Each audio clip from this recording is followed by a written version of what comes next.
जय श्री कृष्ण। मेधा के बोल में आप सबका स्वागत है। आज हम श्री श्री आनंद मूर्ति द्वारा बताए गए धर्म के बारे में जानेंगे। समाज में हर इंसान को साधु की तरह जीवन यापन करना चाहिए। धर्म साधुओं के विषय में क्या कहता है?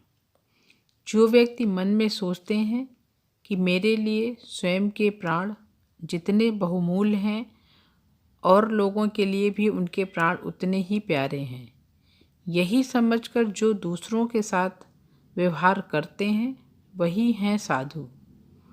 साधुता के विरुद्ध नहीं जाना है। जहाँ धर्म का निर्देश है वहाँ दूसरी बात नहीं चलेगी। साधु से तात्पर्य सफ़ेद वस्त्रधारी व्यक्ति से नहीं है। प्राचीन काल में नियम था कि जो व्यक्ति सिर से पैर तक सफ़ेद वस्त्र धारण किए हो तो उसे साधु कहते थे, और अगर लाल गेरुआ वस्त्र हो तो उसे कहते थे सन्यासी। धर्म साधुओं के विषय में क्या कहता है? मान लीजिए कि जीवित मछली है और आप उसे काट रहे हैं। वह रो रही है, क्यों क्यों आवाज़ कर रही है। वह बचना चाहती है और आप उसे मारना चाहते हो। उसे अपने को बचाने की ख्वाहिश है। आप में भी अपने को बचाने की उतनी ही ख्वाहिश है, उतनी ही अभिलाषा है, तमन्ना है। आप उसे मारकर उसे विकास करने से वंचित कर रहे हैं तो आप साधु का काम नहीं कर रहे हैं। धर्म का जो निर्देश है वह आपको मानना ही पड़ेगा। आपको उस मछली को मारना नहीं चाहिए। वह आपकी दुश्मन नहीं है। यदि आप उसे मारते हैं तो धर्म विरोधी काम कर रहे हैं। यहाँ आपका यह तर्क नहीं चलेगा कि मछली से प्रोटीन मिलता है।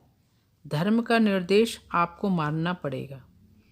आप लोग स्पष्ट रूप में समझ गए होंगे, जहाँ धर्म का निर्देश है वहाँ दूसरी बात नहीं चलेगी। आपका धर्म ही है जो मौत के बाद भी आपके साथ रहेगा। दुनिया के जितने मित्र हैं, प्रियजन हैं, वे मौत के बाद साथ नहीं रहेंगे। वे चिता पर चढ़ा देंगे, उसके बाद अपने अपने घर चले जाएंगे। लेकिन धर्म अंत तक साथ रहता है। इसलिए आपका भी काम है धर्म को मजबूत बनाना, जो अंत तक साथ रहे। वही जो सच्चा मित्र है। सच तो यह है कि मनुष्य अपने अच्छे कर्म द्वारा ही समाज में प्रतिष्ठित होते हैं। जो लोग अच्छे कर्म करते हैं उनमें धर्म का बीज कहीं न कहीं अवश्य रहता है। कर्मों के विषय में भी कहा गया है कि किसी कारणवश यदि इस जन्म में हमारा जीवन कष्ट में रहा तो उसके लिए पूर्व जन्म के संचित कर्म जिम्मेदार होते हैं।